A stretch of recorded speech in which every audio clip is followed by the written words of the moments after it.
Hey guys, and welcome to Fashion Truth with Marcellous L. Jones. Today I was speaking with a good friend of mine by the name of Londyn de Richilieu in the United States. You might know her from the reality TV series Love Thy Sister. Um, well, we were talking, of course, about fashion and things, and the house of Christian Dior came up. And then Successor Talk to Raf Simons came up. And, we were bantering on about that for a few minutes. And I noted to her that, I was quite surprised when I learned that Raf Simons had even been chosen to go to the house of Christian Dior. I didn't think that he would really be a good fit because, to succeed, the flamboyancy that a designer such as John Galliano had given to the house would be a really tough go. And, Raf Simons is a designer who's more about simplicity. Perhaps he was a good designer for the house in terms of a transition period.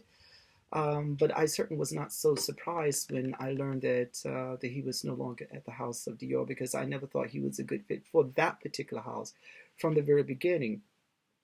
As it would have it, the name Stéphane Roland came up. Londyn, she said, "Oh, I love Stéphane Roland. I think he would be great." And I said, I'm not so sure that he would be great for that particular house. I've known Stéphane Roland for quite a number of years. He's a wonderful man and immense talent. And the thing about Stéphane Roland is this, Stéphane Roland, he was over at the house of Jean-Louis Cherrer for quite a number of years before launching his own eponymously named Haute Couture house. And he is a grand couturier with the label of Haute Couture. And I think the Stéphane Roland, he's more used to working with the opulence of the haute couture. I don't know if he would be able to translate that his own talent and skill into working with more accessible collections, even if it's a ready-to-wear deluxe collection for the House of Christian Dior. And certainly speaking about like the Cruise and the Pre-Falls, I don't know if he would really, if his talents would be best utilized in a house like that. But I certainly would be interested to see him have his shot there.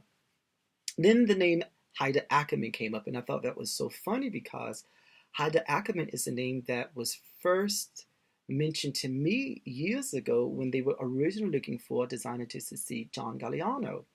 And I recall an interview that I had with the grand journalist Jessica Michaud at the time. She had been with the International Herald Tribune, and then she became the editor-in-chief of NowFashion.com. And at that time, Jessica had her own doubts about a designer like Haida Ackerman going over to the house of Christian Dior. And why was that?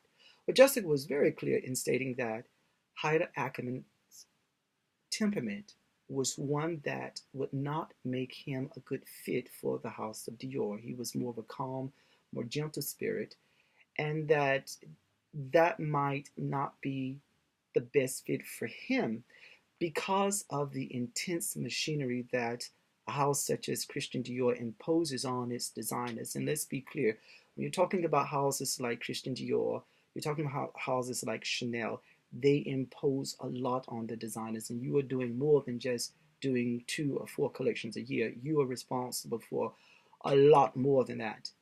And then, so we moved on beyond him. And then the name, we were talking, and then I said, well, I think personally that that particular house needs someone who works very well with pure lines. And of course, Stéphane Roland, he works very well with pure lines, but there is another Roland. There's Roland Mouret, who is a French designer. He does very well. And I said, yeah, Roland Mouret, he would be really good for the house of Dior at its ready-to-wear level.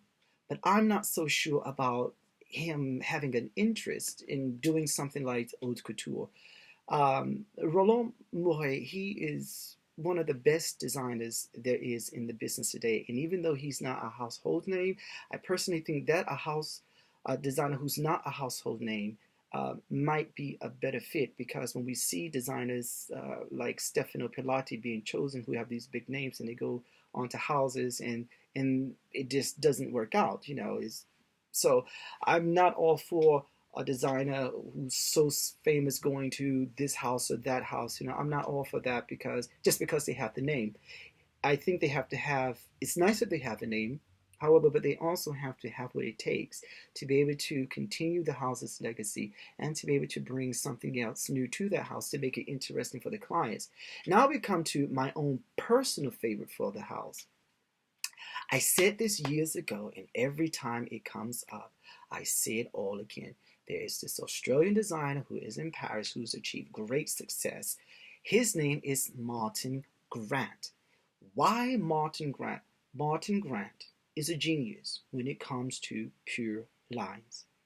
He has a very successful eponymously named brand, and he also does the collections. I'm not sure if he's still doing them today, but I don't see why not. He was doing the collections for Barney's New York. Now, he understands a woman's body because he was also a sculptor. He studied sculptures, so he really knows how to get the garments to lay perfectly on the woman's body. As she moves through space and time, the clothes, they still remain perfectly fitted on her frame. Now, would Martin Grant go to the house of Christian Dior? Well, I know that he would be interested in working at a really big fashion house. For example, in an interview that I did with him quite some years ago, Martin explained to me that he had interviewed for 2 jobs at LVMH. One was to become the artistic director at Givenchy, and one was to become the artistic director at the house of Celine. He interviewed at Givenchy. He never heard back from them. They chose the Scottish designer Julian MacDonald. And we all know that was a horrible mistake. I mean, my God, the last collections that he did for the house of Givenchy, in my opinion, looked like the physical embodiment or incarnation of the fatal sounds of broken dreams. Now, that's just my own personal opinion, but I mean, in the fashion circles, we were all saying, why would they choose him to succeed a wonderful designer such as Alexander McQueen?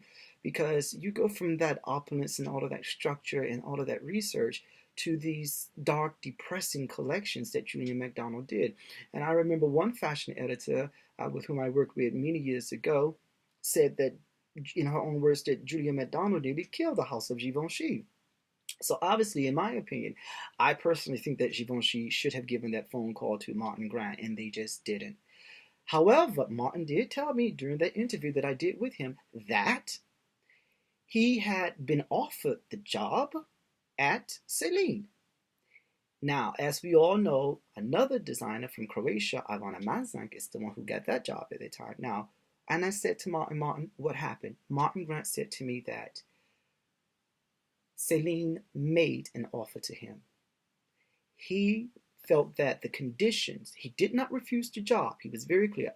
I did not refuse the job. I refused the conditions that they offered to me. Now remember, I just said a few minutes ago that houses like that. Now, Givenchy is owned by the LVMH group, just like Christian Dior.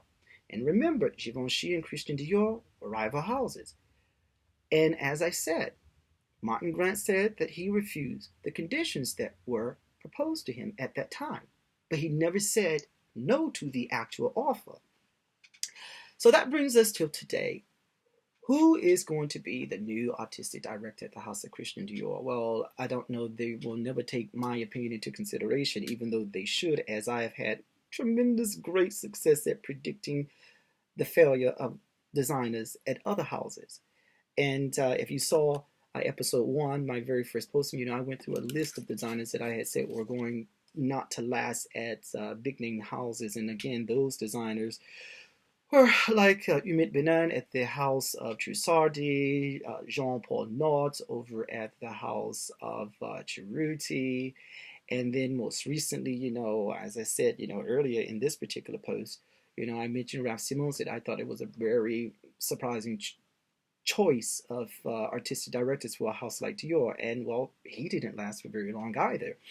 So I'm just going to end this in saying, if Christian Dior or anyone in their recruitment service sees this, I'm telling you, your best bet, if you want to have a talented designer who's going to take your house to the next level while respecting its rich tradition and bringing his own personal touch to what you need and what your clients expect, your best bet is probably a designer like Martin Grant.